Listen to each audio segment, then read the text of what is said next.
Hello, this is Adam with Dream Productions. This video is made possible by the very kind donations of viewers like you. Thank you.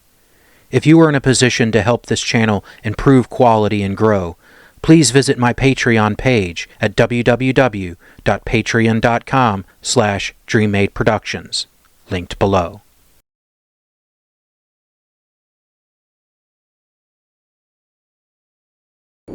It is the 31st century, and mankind is once again at war.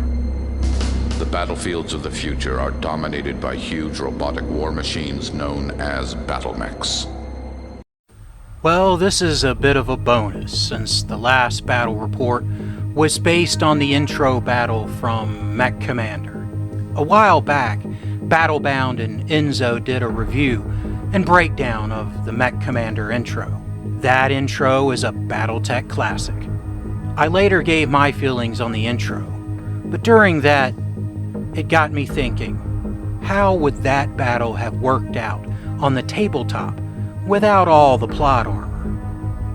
And so I figured I would find out. Now, first thing was to choose what forces would be represented. In the video, we have a Hunchback, Commando, Centurion, and Raven versus a single Mad Cat. My first thoughts were Operation Bird Dog, the commando raids that preceded Operation Bulldog. However, Port Arthur was not a world that was included in Operation Bird Dog. Plus, Operation Bird Dog used elite formations equipped with the brand new Inner Sphere Omni technology. This is not what we saw in the video. From the video, we learn there are at least 4 landing zones. While we don't know for sure, it looks like a Lance is patrolling each zone. These forces were inserted sometime prior to the full invasion. I feel we have 2 choices here. First scenario, these Lances are part of the invasion. A single dropship, or perhaps a few small dropships, landed prior to the invasion and dropped these guys off. The Lances have not been on Port Arthur for long, perhaps only a few hours, before the main force arrived. I think this is unlikely. If you are going for maximum surprise, why risk detection dropping off such a small force just to patrol for a few hours? Every moment spent at the jump point waiting for your scouting force to get a head start is a risk. No, I think these guys have been on Port Arthur for weeks, if not months. Jump in a small force, similar to Operation Bird Dog, to scout and harass the defenders. Alternatively, these Lances could be the remains of the garrison forces. But Port Arthur was a Draconis Combine world, and at least Ricochet Lance seems to be made up of FedCom members. I think a scouting or raiding force inserted a significant amount of time prior to the main landings makes the most sense. So the next question becomes their equipment and the skill of the mech warriors. That will give us some idea of the battle value we are using. The FedCom portion of the attacking forces were the first Davian guards, perhaps the pride and joy of House Davian. Little things lead me to believe this Lance is not Davian Guard. First, they are not equipped with Omni-Mechs. Second is the unprofessional way they handle their patrol. Panther seems to be the Lance leader. He replies to the Mech Commander's inquiry. Also, he decides, "I think we can call it clear." This attitude just does not scream Davian guards to me. Next, they are ambushed by the Mad Cat. This seems a very important detail. The Mad Cat seems to be the prime configuration, so it's not exactly stealthy. I think what we have here is a scouting force inserted sometime prior to the invasion, made up of, well, expendable forces. Drop some mech warriors in, with older but reliable mechs to scout and patrol your landing zones. Don't have them raid like Operation Bird Dog forces. Just recon and report in. Even if they get wiped out, you still learn something by their loss. Which kind of leads me into their equipment.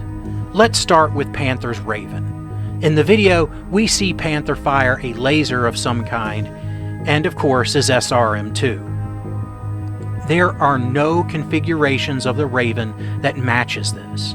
In 3059, there are two modern Raven choices, the 3L at BV708 and the 3M at BV659. The 3L is the classic Raven. ECM, Active Probe, NARC. I think we can eliminate this one easily.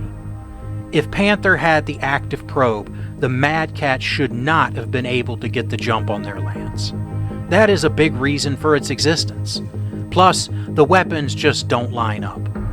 The 3M mounts LRMs, and we don't see him use the LRMs.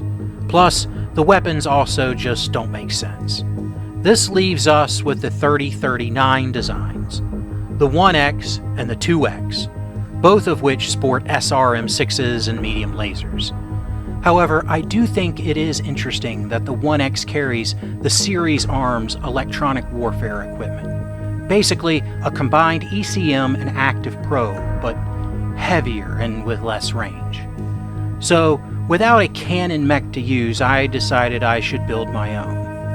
By 3059, the 1X would be long outdated, but perhaps it would still be useful. I decided to equip the mech with the EW gear. There would be a few examples still laying around, and if you lost it, well, no big deal, it's outdated anyway. Increase the armor and add up a streak 2, explaining nicely why we don't see Panther miss with his missiles. With tonnage left, I decided to add a large laser. That was about the closest I could get to match what we see Panther use on screen. The Commando was easy.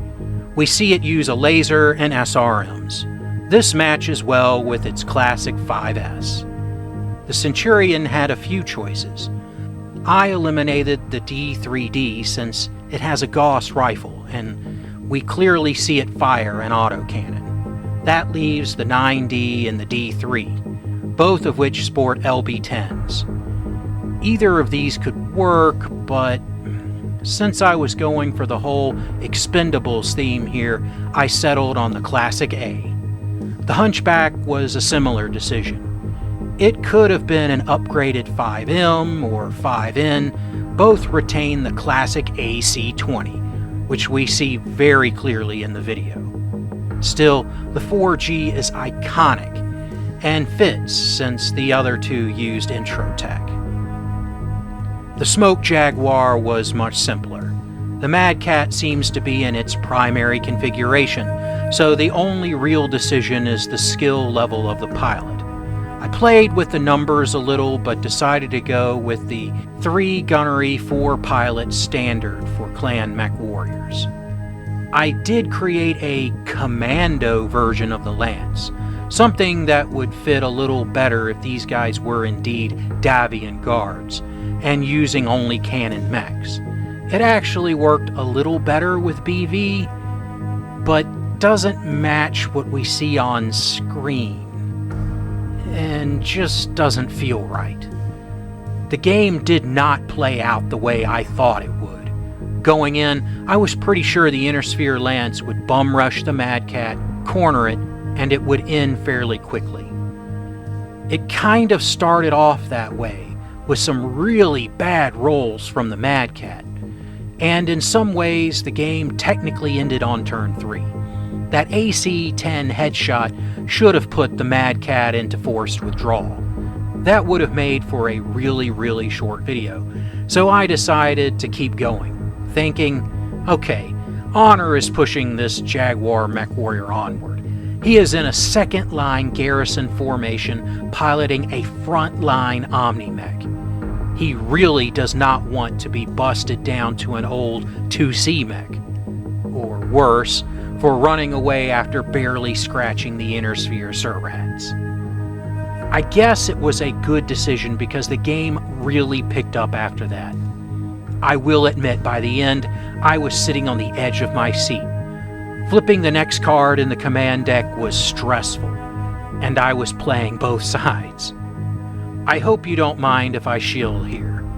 Head over to my Patreon and check out the Dropbox links. You can get my command deck rules for absolutely free. No pledge needed at all. Check it out and see if it spices up your games. There are other free goodies as well. And for just $3 a month, you can access my vault that grows as I write more rule supplements and go through old hard drives finding things to put up. Well, guys, I thought I would just share my thoughts on this battle.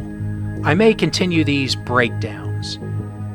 I'll be playing more screen skirmishes in future battle reports. Let me know below what you think of my logic, or if you have another battle you would like to see. And as always, I hope you enjoy the battle reps that are to come.